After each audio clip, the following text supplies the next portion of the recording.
Good morning, everyone.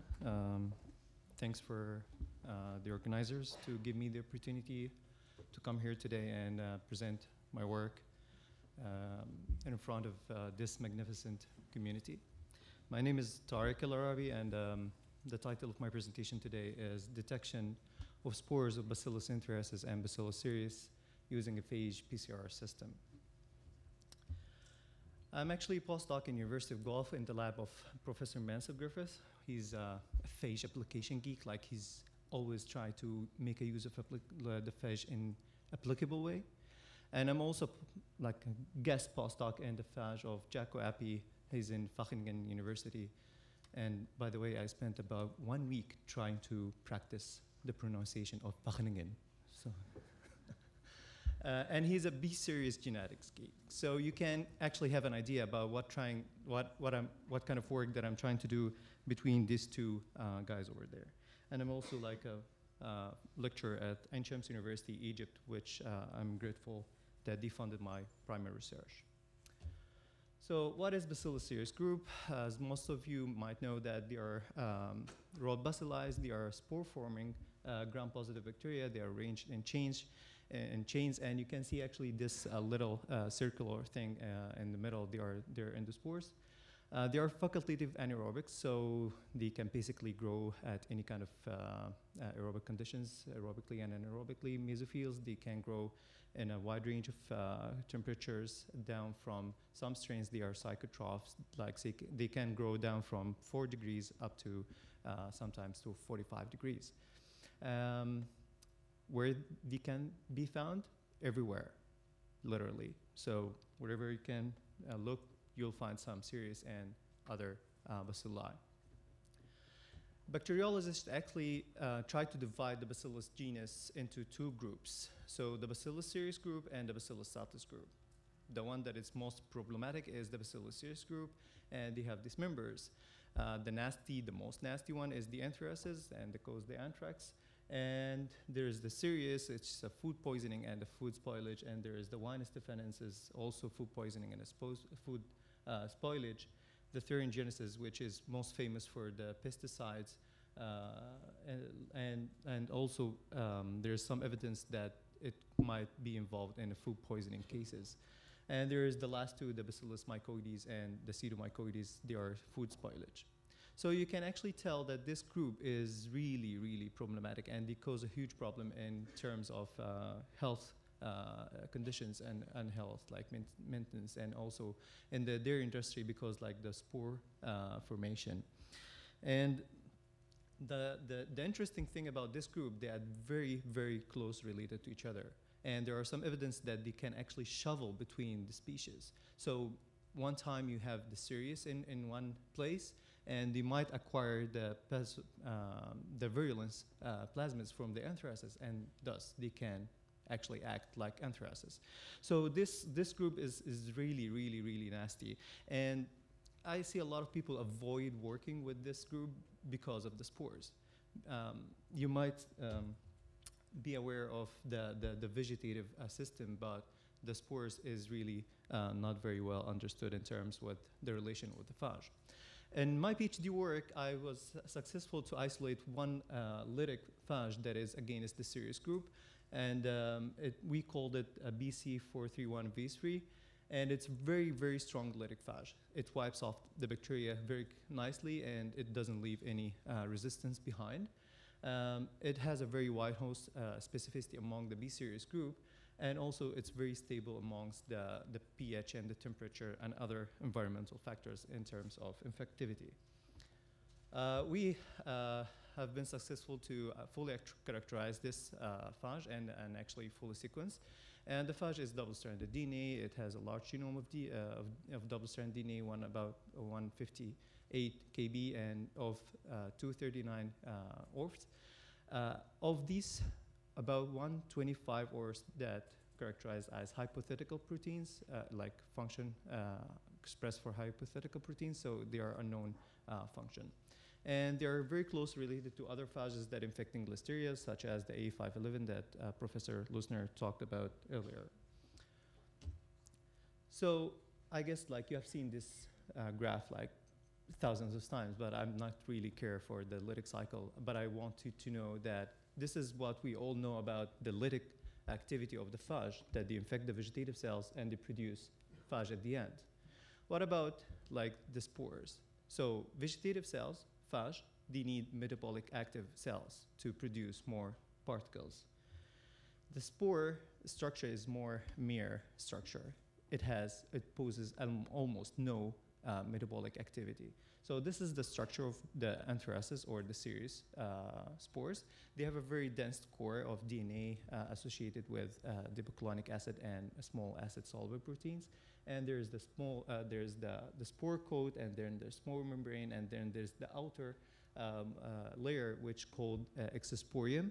The exosporium layer is very characteristic to the Cereus group, and it has this little hair-like structures at the end, which called the nap. And nap is primarily formed from a protein called the BCLA, which is the Bacillus collagen-like protein of anthracis. So basically, what we're trying to do here is we have this bug that it causes a lot of problems in terms of health or spoilage to food. And we have this nasty structure, which we call spores, and how the phage is actually gonna do something about it. So we try to actually study a lot of things like involve the interaction between the phage and the spores. And one of these things that we try to study is the adsorption of the phage onto the spores. And actually the idea was very interesting at the beginning because the phage needs receptors to adsorb to the cells, and this receptors is on the peptidoglycan layer, and the peptidoglycan layer is actually absent. It's not absent, but it's like really hidden, and it's more complex structure in the spore coat. But the outer membrane of the exosporium is covering this whole structure. So how the phage is actually gonna react to that? So we did a simple experiment. We had two spore preparation, one spore preparation without any heating, so it's intact. And the other spore preparation, we heated for 85 degrees to 20 minutes to destroy the exosporium layer. And then we added the phage and let them incubate for 30 minutes at 37 degrees. And then we exposed the both preparation to mechanical disruption by centrifugation. And then we recovered the phage and then count. And here are the results that we got for this experiment. So I'm gonna try to interpret this results. Here's the phage count, and this is the control. So we have about 10 to 8 or 10 to 9 phage count that originally added. So with the non-heated spores, which means that the spores are intact and the exosporium layer is there, we, with centrifugation, we were able to recover about 10 to 6 of the phage. And with the heated spores, meaning that the exosporium layer is destroyed, we were able to recover a little bit more with the centrifugation. Without the centrifugation, meaning like with any mechanical disruption here, so with the non-heated spores, the exosporium is there, we only could recover a little of the phage that was originally added. But with the heated spores, the phage recovered even more. So that was kind of what's happening here. Then we move to electron microscopy. So these are actually Bacillus anthracis spores. So you can see actually this little layer surrounding this black center is the exosporium layer. And you can see the phage is adsorbed in very high frequency with the heads to the exosporium layer. And if you want to increase a little bit the zoom, like the resolution or how it's going, this is the phage head, and you can see this hair nap of the exosporium is making like a layer absorbing the phage head into the exosporium layer. However, you can't see the tail, which might be right here because of the mechanical things. What happens when we destroy the exosporium layer? And this is what we get. This is why we recover more phages when we destroy the exosporium. The phage actually was adsorbed to the spores in a very less frequency. So you can actually see here, a couple of them is only adsorbed to the spores, while in this one was much higher frequency. When we do this to the Cereus, which I want to remind you that this phage was like originally isolated against Cereus, it was more even interesting. So you can see actually there is a unique structure that actually binds the phage head with the exosporium layer. There's like some kind of extension tubes between these two together, which is really interesting and it's really weird. And what is even more interesting is this kind of head-like structures that seems to be budding out from the exosporium layer. And when you think this is maybe like an exceptional case, it actually can happen in much higher frequency in some cases. So you can see actually the exosporium layer is having this head-like structure budding or emanating from the exosporium layer in very high frequencies. So what is happening over here? We tried to figure out what kind of interaction is that. So we tried to know, so we actually measured the charge of the head and the charge of the spores, exosporium, and these seem to be both are negatives. So it's not about electrostatic binding as it was thought at the beginning. So we thought about other things, maybe it's hydrophobic interaction. Actually, in the primary analysis of the Hep protein, it found that it has about 480 amino acid residues. Out of these, about 188 is hydrophobic. And the exosporium layer of the anthracis is extremely hydrophobic. And this is what makes it attaching to other environments or inside the respiratory systems or in the stomach or on the skin. So we did actually a little experiment to test that. So we added the tween 20 and 1% to phosphate buffer solution, and we washed 5 times with this in this mixture, and then we added the phage and the spores together, and we had little to no adsorption. So we altered the hydrophobicity of the environment by adding the tween. So and actually that affected big time the adsorption of the phage heads to the exosporium layer. However, when we looked at the primary analysis to the protein once more, and actually we found that 68 amino acids that has a potential binding protein to protein binding sites. So like that might give us idea that there's more that is going here other than just a hydrophobic interaction. So basically, we have these spores and we have the phage adsorbed to it. So how that is gonna work when this spores is going to germinate and produce new vegetative cells. So we tried that by having this mixture, and we vortexed a little bit to, as I said, like this interaction could be reversible by mechanical disruption. So we vortexed to discharge or get the phage out of the exosporium layer. And then we added germinants like the alanine, and then we incubated for 2 hours, and then we count the phage. And actually we found that the phage was able to infect the newly germinated cells, and the burst size of the phage was 320. So one particle adsorbed to the phage can produce about 320 new particles. So this is the background. We have these bugs. We have this phage that can do this ability. What can you do with it? We can detect these spores. So it was a very simple idea of methodology, like nothing fancy about it, but it's very simple, very sensitive, and straightforward. So we have the suspension of spores. You add the phage. We tried different concentration of phage, so we added the phage into the 10 to 3, 10 to 4, 10 to 5 MY. And then we incubated both together at 37 degrees at 30 minutes with gentle shaking to allow the adsorption of the phage onto the spores exosporium. So we have this mixture. We applied this mixture through filtration in 0.45 micron filters. So the concept here that spores is bigger, so it's going to be blocked onto the filters, like retained on the filters, and all the free phages and other materials is going to pass through, like the smaller ones, is going to pass through the filters. And then we take this filter membrane and wash with TSB, which has lots of nutrients, and concentrate like in 1 ml, and then incubate with gentle shaking at 37 degrees for 2 hours to allow the phage to actually multiplicate inside the new germinated cells.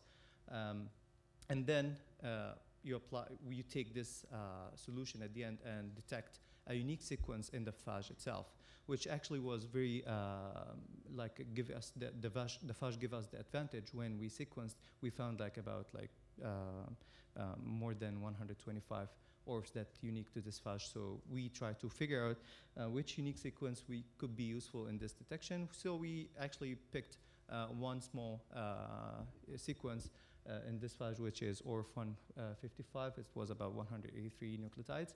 And we did the blast search. So it appeared to us that it's very unique to this phage according to homology in the database.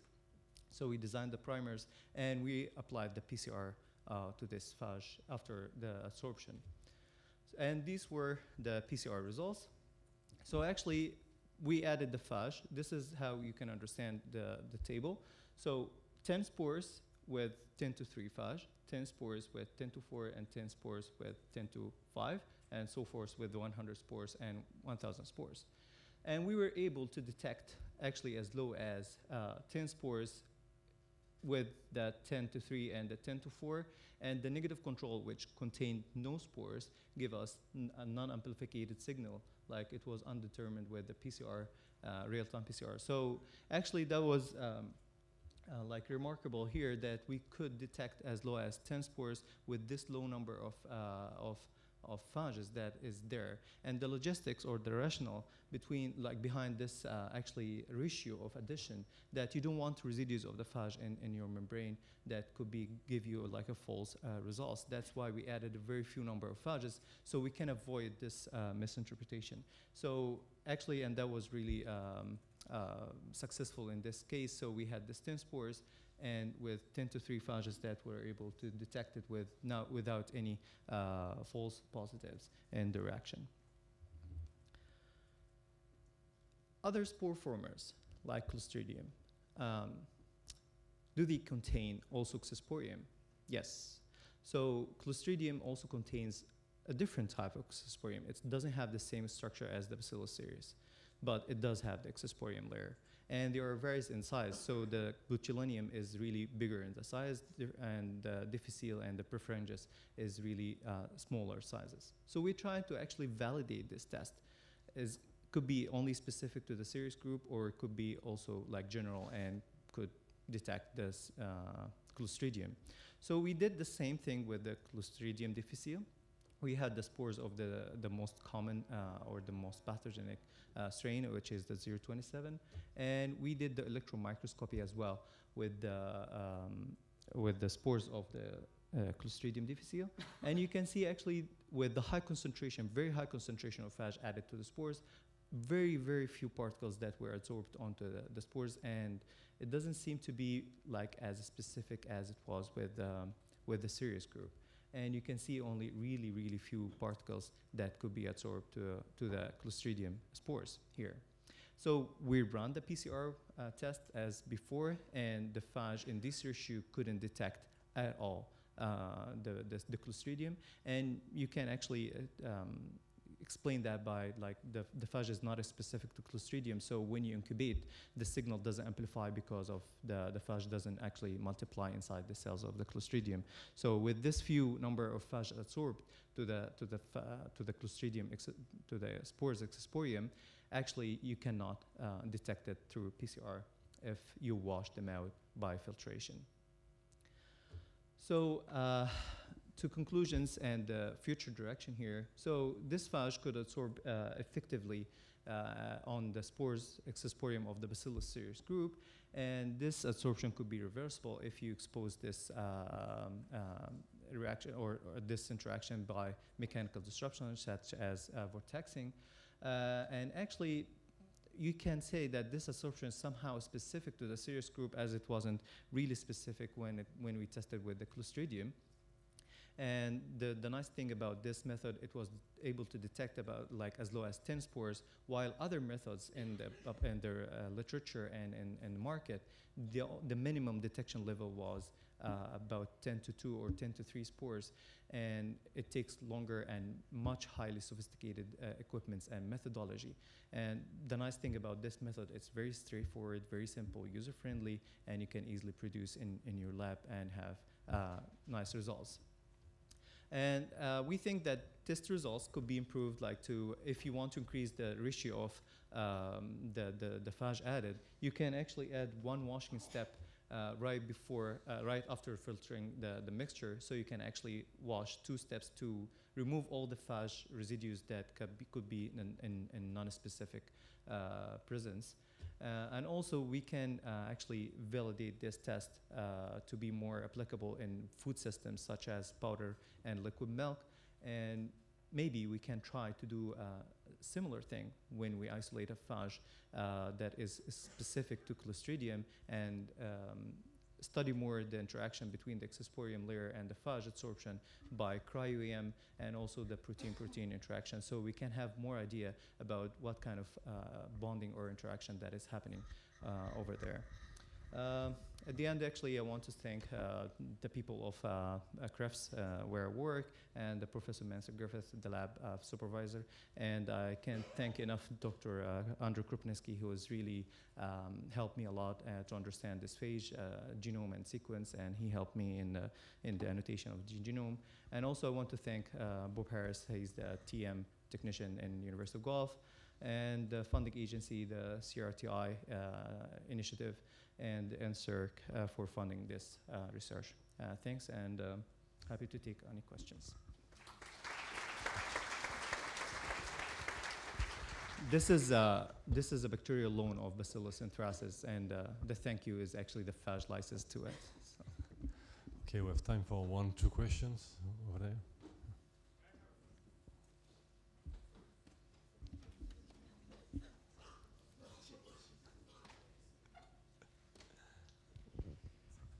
Have you measured adsorption constant of the phage to spores?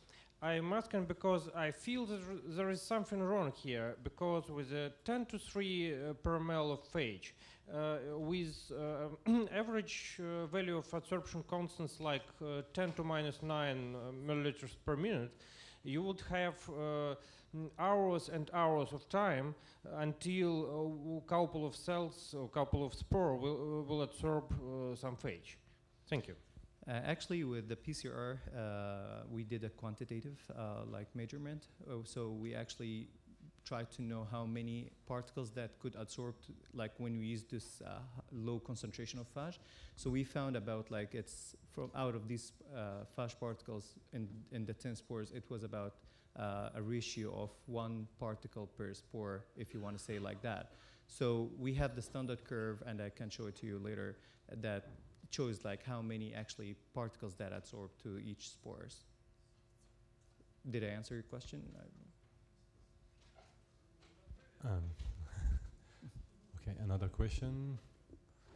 Actually, just want to, you mentioned in the conclusion that you were going to test that system in oil condition on foods, samples, etc. So have you already tried all of it, or? Oh, no, not really at the moment, but I'm going to do that when I return to Canada. Okay, thank you again. Thank you.